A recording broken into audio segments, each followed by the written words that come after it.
My name's Lisa, welcome to 100 Stories Deep. Today I am going to be reading The Wolf and the Seven Little Kids, and that's from this complete collection of Grimm's fairy tales, so obviously it's by the Brothers Grimm. I chose this story because I'd never heard it before reading this collection of tales, so it's one of the less famous ones, I guess, but I recognised elements of it from other fairy tales that I'd heard growing up. Another thing is that today will be reading my story from outside in my back garden because it is a really nice and sunny day. So you might hear a couple of background noises of Balsall Heath in the background. Enjoy!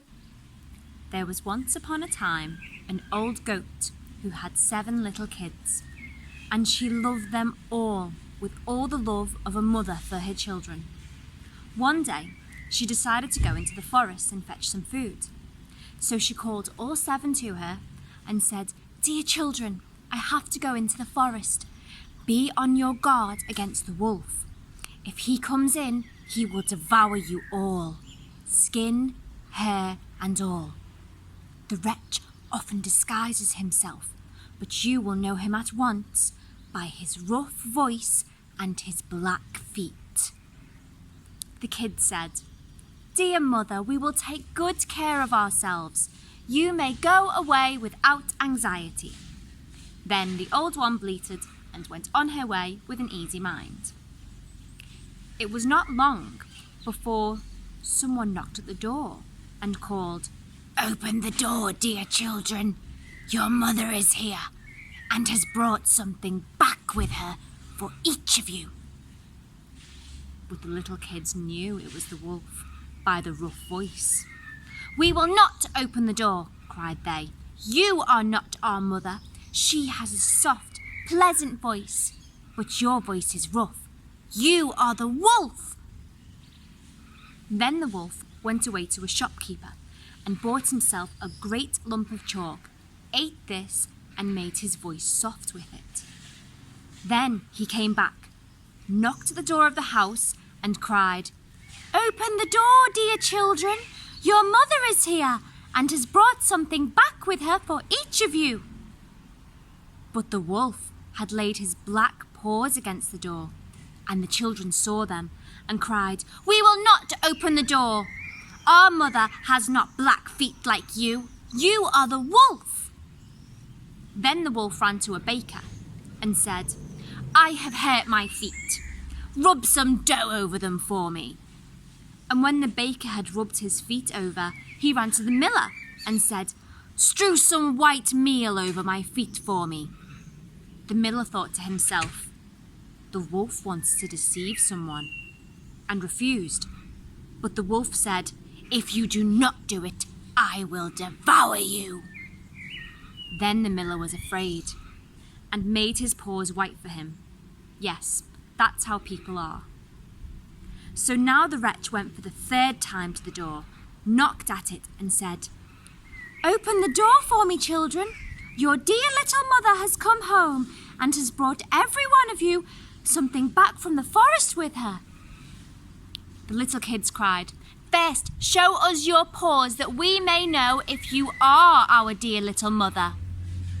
Then he put his paws in through the window, and when the kids saw that they were white, they believed that all was true and opened the door. But who should come in but the wolf? They were terrified and wanted to hide themselves.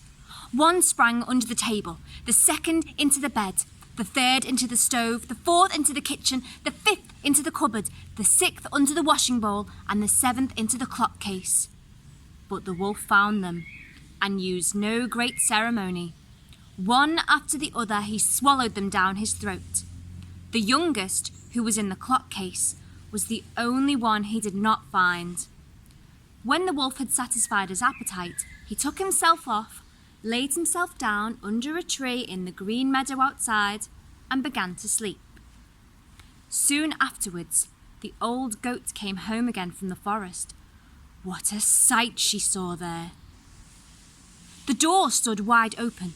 The table, chairs, and benches were thrown down.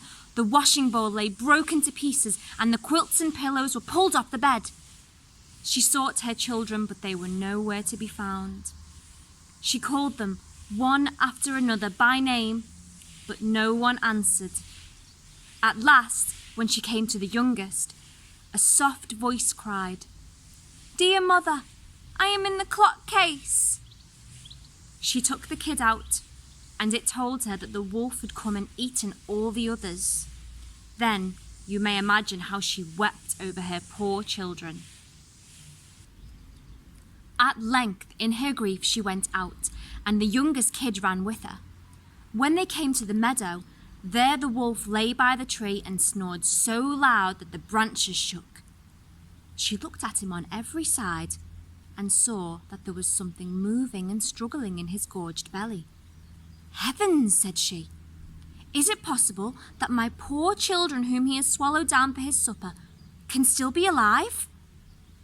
Then the kid had to run home and fetch scissors and a needle and thread, and the goat cut open the monster's stomach. And hardly had she made one cut than one little kid thrust its head out, and when she cut farther, all 6 sprang out one after the other, and were all still alive, and had suffered no injury whatsoever. For in his greediness, the monster had swallowed them down whole. What rejoicing there was! They embraced their dear mother and jumped like a sailor at his wedding. The mother, however, said, "Now go and look for some big stones, and we will fill the wicked beast's stomach with them while he is asleep." Then the 7 kids dragged the stones there with all speed and put as many of them into his stomach as they could get in. And the mother sewed him up once again in the greatest haste, so that he was not aware of anything and never once stirred. When the wolf at length had had his sleep out, he got on his legs, and as the stones in his stomach made him very thirsty, he wanted to go to a well to drink. But when he began to walk and move about, the stones in his stomach knocked against each other and rattled. Then cried he, "What rumbles and tumbles against my poor bones? I thought it was 6 kids, but it's naught but big stones."